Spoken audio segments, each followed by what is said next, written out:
La irrupción del Scratch y su difusión, su masificación, más allá de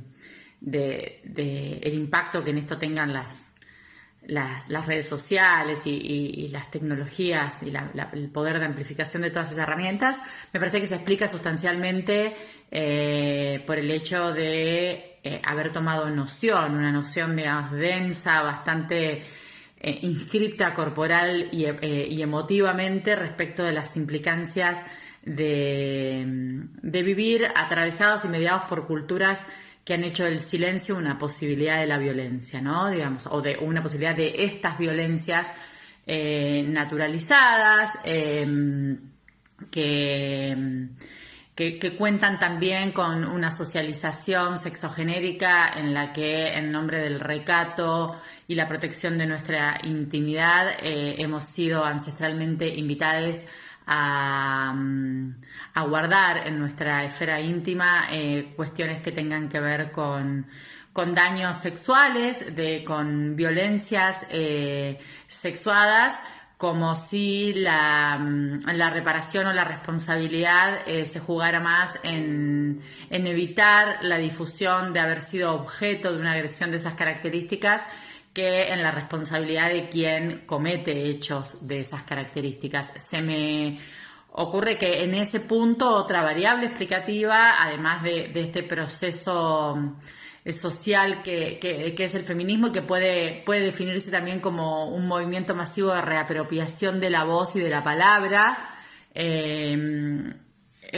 la ineficacia de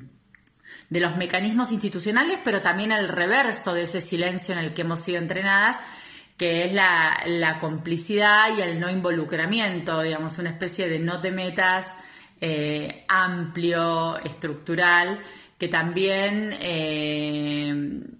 llevó, incluso por vía del hartazgo, a la necesidad de señalar públicamente violencias y en muchos casos colocar o exponer victimarios. Por supuesto que en la masificación de la práctica aparece también el desborde, aparece el scratch o la denuncia que también compromete o pone en alerta la posibilidad de un límite en la propia herramienta e incluso la necesidad de empezar a registrar qué tipo de tensiones plantea una lucha que se apoya en instrumentos que a veces nos gusta emparentar con las prácticas más justas, con las causas más nobles, como ocurre cuando ponemos en relación estos scratches con los scratches que en los 90 se hacían a genocidas buscando el enjuiciamiento y castigo, con la posibilidad de que esas mismas prácticas también tengamos que poder leerlas como prácticas autoritarias que nos dan una voz que muchas veces queda atrapada en esa virtualidad que la masifica, pero que también debemos poder poner en remojo para ver cuánto de transformación hay atrás de la apropiación de la denuncia. Es decir, si ese instrumento nos conduce además a la posibilidad de transformación de la realidad o es una herramienta que nos provee la posibilidad de gritar desesperadamente en ciertos momentos, que uno desde el punto de vista de las experiencias individuales no podría invalidar esa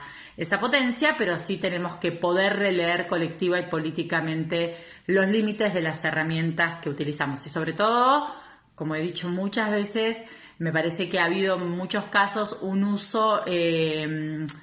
no consciente en el sentido político del tipo de herramienta que estamos utilizando, de las posibilidades y las implicancias que plantea involucrarse con una herramienta de denuncia, de delación, que lógicamente provoca reacciones y en muchos casos ese tipo de reacciones han tenido que ver con lo que llamamos backlash, ¿no? Con la devolución en forma de denuncias y también en formas de nuevas exigencias de juicios de credibilidad, de acreditaciones, en fin, me parece que fue un momento imprescindible que tuvo que ver con la apropiación de la voz y que ya estamos en condiciones, como con toda praxis política, de capitalizar los avances, pero que también tenemos que poder descubrir la valía de recuperar también la noción de qué límites esas propias prácticas o herramientas nos plantean frente a un escenario de lucha indetenible. Una justicia feminista, bueno, creo que tenemos que poder plantearnos en primer lugar todas las alertas posibles para evitar los esencialismos. De hecho, gran parte de las políticas públicas y de las medidas impulsadas por los feminismos institucionales, incluso desde los organismos internacionales, van por el lado de una cierta esencialización de esa agenda que, diría yo, genera un par bastante obvio, que es el par esencialismo-punitivismo, ¿no? Es decir, esta idea de que alcanza con la captura de ciertas conductas en tipos penales, es decir, transformarlas en delito, colocarles una amenaza de pena, que luego tenemos que discutir en un campo, como enseña Tamar Pich, que no ha sido pensado para para este tipo de conflictividades, ¿no? Es decir, las posibilidades del sistema de justicia y en particular del sistema de justicia penal de capturar alguna dimensión concreta de fenómenos complejos como ciertas violencias sexogenéricas, produce mucha frustración, porque luego las exigencias probatorias, la capacidad de escucha, que es clave en términos de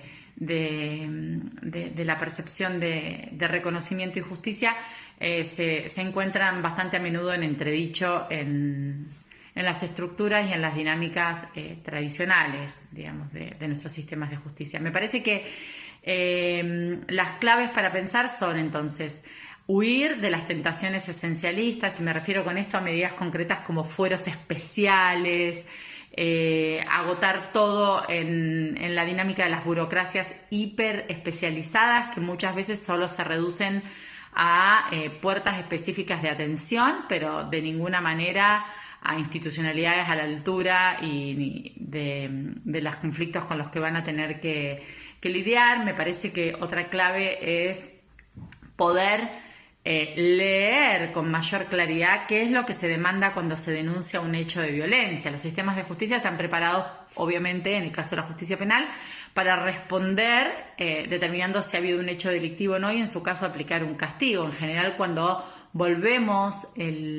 la atención, la escucha a lo que las personas plantean, bueno, las intervenciones debieran ser mucho más sofisticadas y tomarse mucho más en serio